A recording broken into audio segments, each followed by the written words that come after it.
दोस्तों इस वीडियो में हम लोग टॉप 60 प्लस सामान्य ज्ञान के क्वेश्चंस देखने वाले हैं जो कि आपके यूपी होम गार्ड एग्जाम के लिए वेरी इंपॉर्टेंट है। इस वीडियो को आप लोग ध्यान से देखिएगा और इस वीडियो में आप किसी भी क्वेश्चन का आंसर पहले से जानते हैं तो कमेंट कीजिएगा और जो भी क्वेश्चन मैं आपसे पूछूं आंसर पहले से पता होगा तो आप लोग फटाफट कॉमेंट कीजिएगा। चलिए पहला सवाल इस वीडियो में आपका है, भारत में शून्य का आविष्कार किसने किया था? देखिए भारत में शून्य का आविष्कारक इनमें से कौन है? आर्यभट्ट, ब्रह्मगिरी, भास्कराचार्य या फिर चाणक्य? राइट आंसर पता है तो कॉमेंट कीजिए। तो इसका right answer option number A रहेगा, आर्यभट्ट जो कि शून्य का आविष्कारक है। ऑप्शन नंबर ए बिल्कुल सही जवाब है। देखिए अगला सवाल, कौन सा शहर गुलाबी नगर के नाम से जाना जाता है? तो देखिए गुलाबी नगरी के नाम से इनमें से जानते हैं जयपुर शहर को, यानी कि ऑप्शन नंबर ए बिल्कुल सही जवाब है, जयपुर शहर। देखिए अगला सवाल, किस भारतीय राज्य को मसालों का बाग कहते हैं? देखिए मसालों का बाग जो है इनमें से कहते हैं केरल राज्य को, यानी कि ऑप्शन नंबर ए बिल्कुल सही जवाब है, केरल राज्य। चलिए क्वेश्चन नंबर 4 है, अजंता की गुफाएं किस राज्य में स्थित है? महाराष्ट्र, मध्य प्रदेश, उत्तर प्रदेश या फिर बिहार राज्य में? तो अजंता की गुफाएं जो हैं यह स्थित है महाराष्ट्र में। ऑप्शन नंबर ए बिल्कुल सही जवाब है, महाराष्ट्र में। देखिए क्वेश्चन नंबर 5 है, भारत के पहले उपराष्ट्रपति कौन थे? डॉक्टर राजेंद्र प्रसाद, सर्वपल्ली राधाकृष्णन, जाकिर हुसैन या फिर बी.डी. जयंती? तो इनमें से आपका right answer option number B रहेगा, डॉक्टर सर्वपल्ली राधाकृष्णन जो कि भारत के पहले उपराष्ट्रपति बने थे। ऑप्शन नंबर बी आपका बिल्कुल सही जवाब हो जाएगा। चलिए अगला सवाल, लोकसभा में सदस्यों की अधिकतम संख्या कितनी हो सकती है? तो लोकसभा में अधिकतम संख्या जो हो सकती है सदस्य की, यह टोटल हो सकता है 552, यानी कि ऑप्शन बी बिल्कुल सही जवाब है, 552। देखिए अगला सवाल, चिपको आंदोलन किससे जुड़ा था? तो चिपको आंदोलन की बात करें तो यह जुड़ा हुआ था वन संरक्षण से। ऑप्शन नंबर ए बिल्कुल सही जवाब हो जाएगा, वन संरक्षण से जुड़ा हुआ था चिपको आंदोलन। देखिए अगला सवाल, भारत के राष्ट्रीय फल कौन सा है? केला, आम, सेब या फिर अंगूर? इनमें से राइट आंसर आप लोग कमेंट कीजिए। भारत का राष्ट्रीय फल कौन सा है?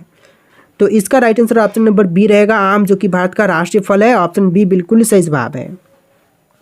देखिए अगला सवाल, पंचतंत्र की रचना किसने की थी? विष्णु शर्मा, कालिदास, भास या फिर चाणक्य ने? तो राइट आंसर कीजिएगा option number A, Vishnu Sharma जिन्होंने पंचतंत्र की रचना किया था। आपका right answer option number A रहेगा।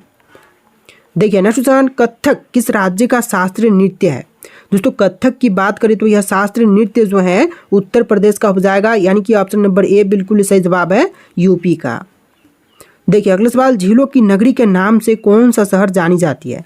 तो झीलों की नगरी के नाम से इनमें से जानते हैं उदयपुर को, यानी कि ऑप्शन बी बिल्कुल सही जवाब है, उदयपुर शहर जो कि झीलों की नगरी के नाम से प्रसिद्ध है। देखिए क्वेश्चन नंबर 12 है, अंतरिक्ष में जाने वाली पहली भारतीय महिला कौन थी? तो अंतरिक्ष में जाने वाली जो पहली भारतीय महिला थी इनमें से हो जाएंगी कल्पना चावला, यानी कि ऑप्शन ए बिल्कुल सही जवाब है, कल्पना चावला।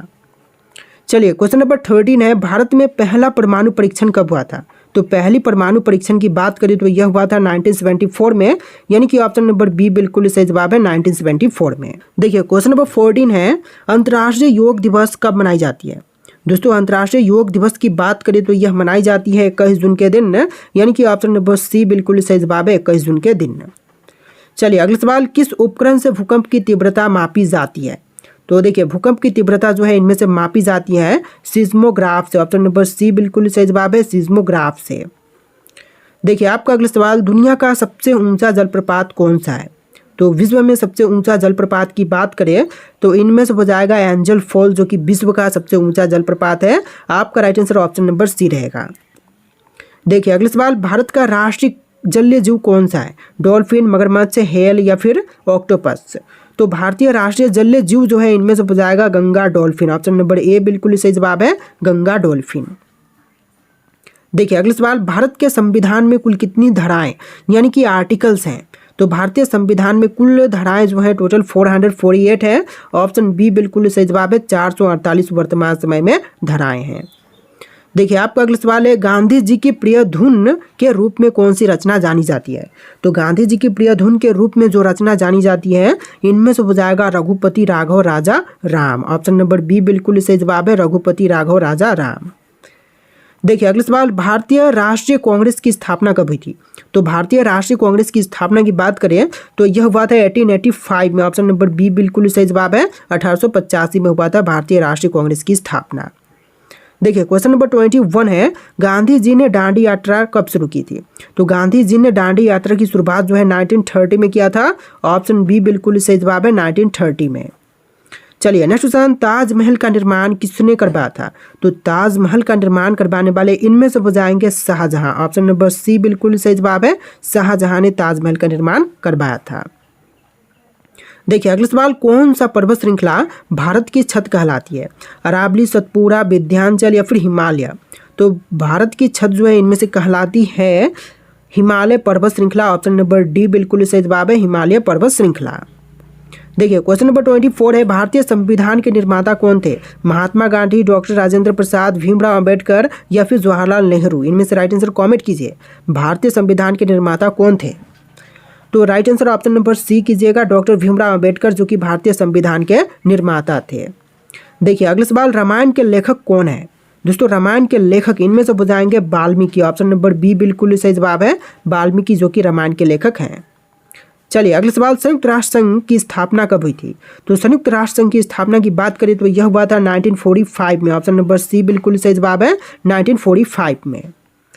देखिए अगला सवाल, भारत में कुल कितने उच्च न्यायालय यानी कि हाई कोर्ट्स हैं? तो टोटल उच्च न्यायालयों की संख्या जो है टोटल हो जाएगा 25। ऑप्शन नंबर सी बिल्कुल सही जवाब है, 25 उच्च न्यायालय वर्तमान समय में है। देखिए आपका अगला सवाल है, पृथ्वी पर सबसे अधिक ऑक्सीजन किससे उत्पन्न होती है? दोस्तों पृथ्वी पर सबसे ज़्यादा ऑक्सीजन उत्पन्न जो है यह महासागरों से होती है। ऑप्शन नंबर बी बिल्कुल सही जवाब है, महासागरों से। चलिए अगला सवाल, हॉकी खेल का जन्म स्थान कौन सा देश है? भारत, इंग्लैंड, जर्मनी या फिर फ्रांस? तो इनमें से ऑप्शन नंबर बी बिल्कुल सही जवाब हो जाएगा, इंग्लैंड जो कि हॉकी खेल के जन्म स्थान के रूप में जानी जाती है। देखिए क्वेश्चन नंबर 30 है, भारत छोड़ो आंदोलन किस वर्ष में शुरू हुआ था? तो भारत छोड़ो आंदोलन की शुरुआत जो है यह हुआ था 1942 में। ऑप्शन नंबर सी बिल्कुल सही जवाब है, 1942 में। चलिए क्वेश्चन नंबर 31 है, किस भारतीय राज्य को पूर्व का स्कॉटलैंड कहा जाता है? मणिपुर, नागालैंड, मेघालय या फिर सिक्किम? तो पूर्व का स्कॉटलैंड जो है इनमें से कही जाती है मेघालय को, यानी कि ऑप्शन नंबर सी बिल्कुल सही जवाब है, मेघालय राज्य को। देखिए क्वेश्चन नंबर 32 है, किस भारतीय शहर को ईस्ट का मैनचेस्टर कहा जाता है? तो ईस्ट का मैनचेस्टर जो है इनमें से कहते हैं कानपुर शहर को, यानी कि ऑप्शन नंबर डी बिल्कुल सही जवाब है, कानपुर को कहते हैं ईस्ट का मैनचेस्टर। देखिए क्वेश्चन नंबर 33 है, भारतीय संसद के 2 सदनों के नाम क्या है? तो भारतीय संसद के 2 सदन जो है इनमें से हो जाएंगे राज्यसभा और लोकसभा, यानी कि ऑप्शन नंबर ए बिल्कुल सही जवाब है, राज्यसभा और लोकसभा। देखिए क्वेश्चन नंबर 34 है, किस झील को भारत की सबसे बड़ी खारे पानी की झील कहा जाता है? तो सबसे बड़े खारे पानी की झील जो है इनमें से कही जाती है चिल्का झील को, यानी ऑप्शन बी बिल्कुल सही जवाब है, चिल्का झील को। देखिए क्वेश्चन नंबर 35 है, भारत के किस राज्य में सूर्य मंदिर कोणार्क स्थित है? सूर्य मंदिर या फिर कोणार्क मंदिर जो है यह ओडिशा में स्थित है। ऑप्शन नंबर सी बिल्कुल सही जवाब है, ओडिशा राज्य में। इस वीडियो को आप लोग लाइक करके चैनल को सब्सक्राइब कर लीजिएगा। टोटल इस वीडियो में 60+ क्वेश्चंस देखने वाले हैं। देखिए क्वेश्चन नंबर 36 है, किस भाषा में महाभारत की रचना की गई थी? तो महाभारत की रचना जो है यह किया गया था संस्कृत में। ऑप्शन नंबर बी बिल्कुल सही जवाब है, संस्कृत में। देखिए क्वेश्चन नंबर 37 है, किस शहर में इंडियन म्यूजियम जो भारत का सबसे पुराना संग्रहालय है स्थित है? इंडियन म्यूजियम जो कि भारत का सबसे पुराना संग्रहालय यह स्थित है कोलकाता शहर में। ऑप्शन नंबर सी बिल्कुल सही जवाब है, कोलकाता में। देखिए क्वेश्चन नंबर 38 है, किस भारतीय वैज्ञानिक को भारतीय परमाणु कार्यक्रम का जनक कहा जाता है? दोस्तों भारतीय वैज्ञानिक को जो कि भारतीय परमाणु कार्यक्रम का जनक कहते हैं तो इनमें से हो जाएंगे होमी जहांगीर भाभा को, यानी कि ऑप्शन नंबर बी बिल्कुल सही जवाब है, होमी जहांगीर भाभा।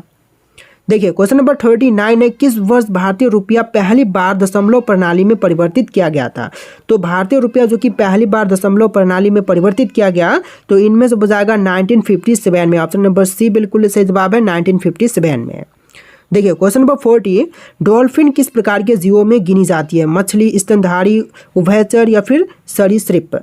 तो इनमें से ऑप्शन नंबर बी बिल्कुल सही जवाब है, स्तनधारी जीव में गिनी जाती है डॉल्फिन। ऑप्शन बी बिल्कुल सही जवाब है। देखिए क्वेश्चन नंबर 41 है, भील जनजाति मुख्यतः भारत के किस भाग में निवास करती है? उत्तर, दक्षिण, पूर्वोत्तर या फिर पश्चिम? तो भील जनजाति जो है यह मुख्य रूप से भारत के पश्चिम भाग में निवास करती है। ऑप्शन नंबर डी बिल्कुल सही जवाब है, पश्चिम भाग में। देखिए क्वेश्चन नंबर 42 है, अमर जवान ज्योति कहाँ स्थित है? तो अमर जवान ज्योति जो है यह स्थित है इंडिया गेट दिल्ली में। ऑप्शन नंबर ए बिल्कुल सही जवाब है, इंडिया गेट दिल्ली में। देखिए क्वेश्चन नंबर 43 है, किस भारतीय राज्य को भारत का धान का कटोरा कहा जाता है? तो भारत का धान का कटोरा जो है इनमें से कही जाती है छत्तीसगढ़ को, यानी कि ऑप्शन नंबर सी बिल्कुल सही जवाब है, छत्तीसगढ़ राज्य को। देखिए आपका अगला सवाल, किस झील को भारत की सबसे गहरी झील मानते हैं? वुल्लर झील, दल झील, लोकटक झील या फिर मानसबाल झील? तो इनमें से ऑप्शन नंबर डी बिल्कुल सही जवाब है, मानसबाल झील, जो कि भारत की सबसे गहरी झील मानी जाती है। ऑप्शन नंबर डी आपका बिल्कुल सही जवाब है। देखिए क्वेश्चन नंबर 45 है, शांति निकेतन की स्थापना किसने की थी? तो शांति निकेतन की स्थापना करने वाले इनमें से बताएंगे रविंद्रनाथ टैगोर, यानी ऑप्शन ए बिल्कुल सही जवाब है, रविंद्रनाथ टैगोर। देखिए आपका अगला सवाल, कौन सा भारतीय शहर मीनाक्षी मंदिर के लिए प्रसिद्ध है? तो मीनाक्षी मंदिर के लिए प्रसिद्ध इनमें से हो जाएगा मदुरै। ऑप्शन नंबर ए बिल्कुल सही जवाब है, मदुरै शहर जो कि मीनाक्षी मंदिर के लिए प्रसिद्ध है। देखिए आपका अगला सवाल, भारत का पहला कंप्यूटर किस वर्ष में स्थापित किया गया था? तो पहली कंप्यूटर जो है इसकी स्थापना हुआ था 1956 में। ऑप्शन नंबर सी बिल्कुल सही जवाब है, 1956 में। देखिए नेक्स्ट क्वेश्चन, किस भारतीय राज्य में विश्व प्रसिद्ध हॉर्नबिल उत्सव मनाया जाता है? तो हॉर्नबिल उत्सव जो है यह मनाई जाती है नागालैंड में। ऑप्शन नंबर बी बिल्कुल सही जवाब है, नागालैंड राज्य में। देखिए अगला सवाल, आर्य समाज की स्थापना किसने की थी? तो आर्य समाज की स्थापना करने वाले इनमें से बताएंगे Dayanand Saraswati. Option number C बिल्कुल सही जवाब है, स्वामी दयानंद सरस्वती ने आर्य समाज की स्थापना किया था। देखिए अगला सवाल, भारत का पहला महिला राज्यपाल कौन थी? तो जो पहली महिला राज्यपाल बनी थी इनमें से बताएंगी Sarojini Naidu. Option number B बिल्कुल सही जवाब है, सरोजनी नायडू। देखिए क्वेश्चन नंबर 51 है, किस खनिज को काला सोना कहा जाता है? दोस्तों काला सोना जो है इनमें से कही जाती है कोयला को, यानी कि ऑप्शन नंबर ए बिल्कुल सही जवाब है, कोयले को कहते हैं काला सोना। देखिए अगला सवाल, भारत का सबसे बड़ा जनजातीय समूह कौन सा है? तो सबसे बड़ा जनजातीय समूह की बात करें तो इनमें से हो जाएगा भील। ऑप्शन नंबर बी बिल्कुल सही जवाब है, भील जो कि सबसे बड़ा जनजातीय समूह है। देखिए अगला सवाल, भारत रत्न पाने वाले पहले गैर भारतीय नागरिक कौन थे? तो भारत रत्न गैर भारतीय को पहली बार दिया गया था, जो कि इनमें से हो जाएंगे खान अब्दुल गफ्फार खान को, यानी कि ऑप्शन नंबर बी बिल्कुल सही जवाब है, खान अब्दुल गफ्फार खान को। देखिए अगला सवाल, किस भारतीय राज्य में नालंदा विश्वविद्यालय स्थित था? तो नालंदा विश्वविद्यालय जो है यह बिहार राज्य में स्थित था। ऑप्शन ए बिल्कुल सही जवाब है, बिहार राज्य में। देखिए अगला सवाल, पुलित्जर पुरस्कार किस क्षेत्र से संबंधित है? विज्ञान, खेल, संगीत या फिर पत्रकारिता से? तो इसका right answer option number D कीजिएगा, पत्रकारिता से संबंधित है पुलित्जर पुरस्कार। देखिए अगला सवाल, भारत का सबसे पुराना पर्व कौन सा माना जाता है? तो सबसे पुरानी पर्व जो है इनमें से मानी जाती है Makar Sankranti. Option number C बिल्कुल सही जवाब है, मकर संक्रांति। देखिए अगला सवाल, ताम्रपत्र पर लिखे गए प्राचीन भारतीय लेख को किस नाम से जाना जाता है? तो यह जानी जाती है ताम्रपत्र लेख के नाम से। ऑप्शन नंबर बी बिल्कुल सही जवाब है, ताम्रपत्र लेख के नाम से। देखिए आपका अगला सवाल है, किस भारतीय नेता को लौह पुरुष के नाम से जानते हैं? दोस्तों लौह पुरुष के नाम से इनमें से जानते हैं सरदार वल्लभ भाई पटेल को, यानी कि ऑप्शन नंबर सी बिल्कुल सही जवाब है, सरदार वल्लभ भाई पटेल को। देखिए अगला सवाल, किस भारतीय राज्य को नारियल राज्य कहा जाता है? तो नारियल राज्य जो है इनमें से कहते हैं केरल को, यानी ऑप्शन बी बिल्कुल सही जवाब है, केरल राज्य को। चलिए अगला सवाल, भारत के किस राज्य में काजीरंगा नेशनल पार्क स्थित है? ओडिशा, असम, पश्चिम बंगाल या फिर मध्य प्रदेश में? इनमें से राइट आंसर आप लोग कमेंट कीजिएगा। और इसमें टोटल 60+ क्वेश्चंस थे जो कि आपके यूपी होमगार्ड एग्जाम के लिए वेरी वेरी इंपॉर्टेंट थे। आप लोग वीडियो को ध्यान से देख के वीडियो को लाइक करके चैनल को सब्सक्राइब कर लीजिएगा। चलिए फिर मिलते हैं नए वीडियो में।